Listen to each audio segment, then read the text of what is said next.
So we are here in Superbooth 2025 in the not in the booth in the band of Teenage Engineer. This is next level. So can you tell us a little bit about the stuff that you are presenting this time at Superbooth? Absolutely. So we've got some black versions of our existing products. So the CM15, the TP7, and the TX6, which I don't have here. It's on the table over there, but maybe we can catch a video of it later. All in black. And to go alongside that, we're also teasing a software update to come to a couple of them a little bit later down the line.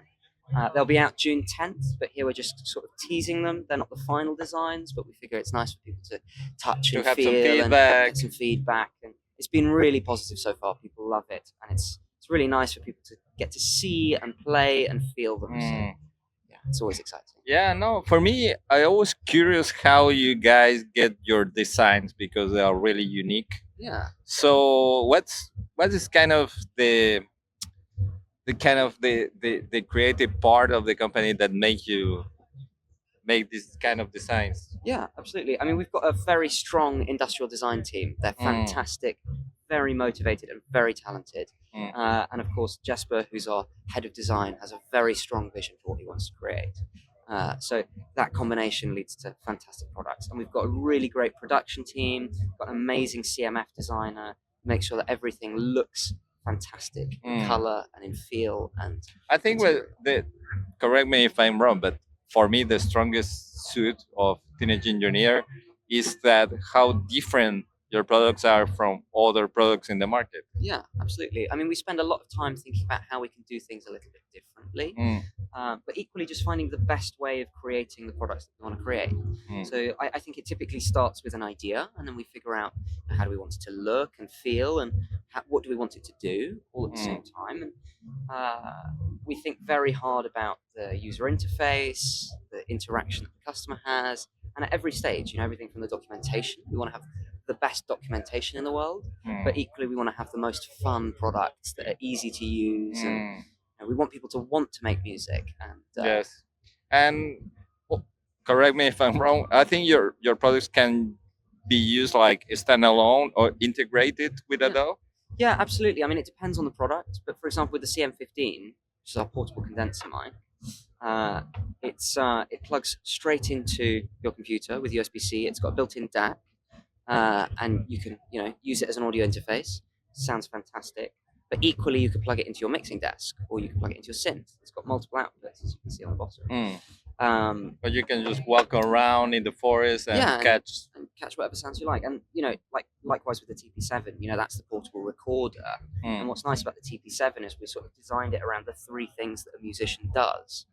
And those three things are coming up with ideas, recording those ideas, and then showing them off.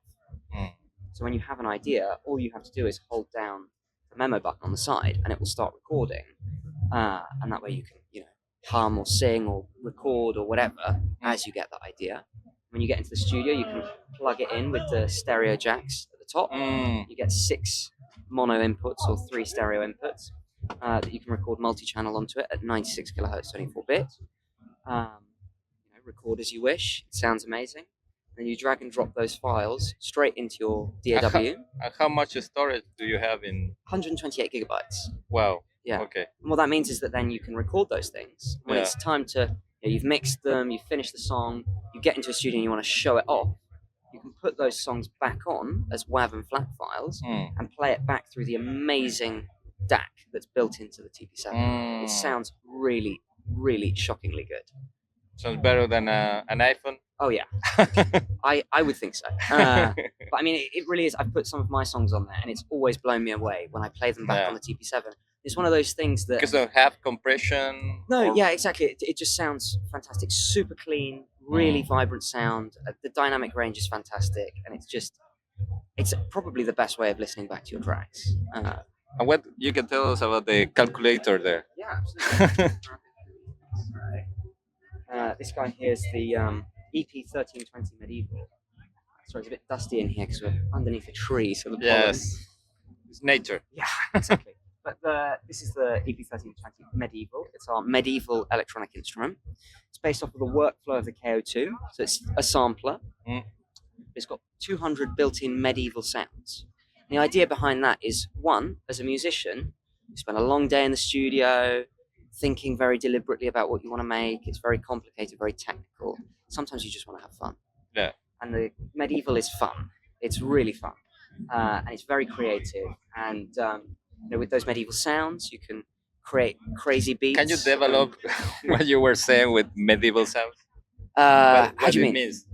What it means? Yes. Okay, medieval. It was the period in history where I don't know the exact date range, but around 1320, I guess. Yes. But it's when everything was a bit darker, dingier. Yes. I think monks, Vikings, chants, witches. It's full of sounds of witches, sheeps, goats, swords, Wow. cheers, frame drums, hurdy-gurdies, you name it. So lots of amazing sounds. And to go alongside that, we've also added a bunch of effects that we don't have on the KO2. So a dungeon echo, as we call it, is really amazing sound. It sounds fantastic, as well as a few others. But the kind of idea is that it's fun. If you're wanting to learn something, learn how to make music, it's a little bit less intimidating in some ways, because for professional musicians, because the user interface is in Latin, they don't know what any of it means anyways.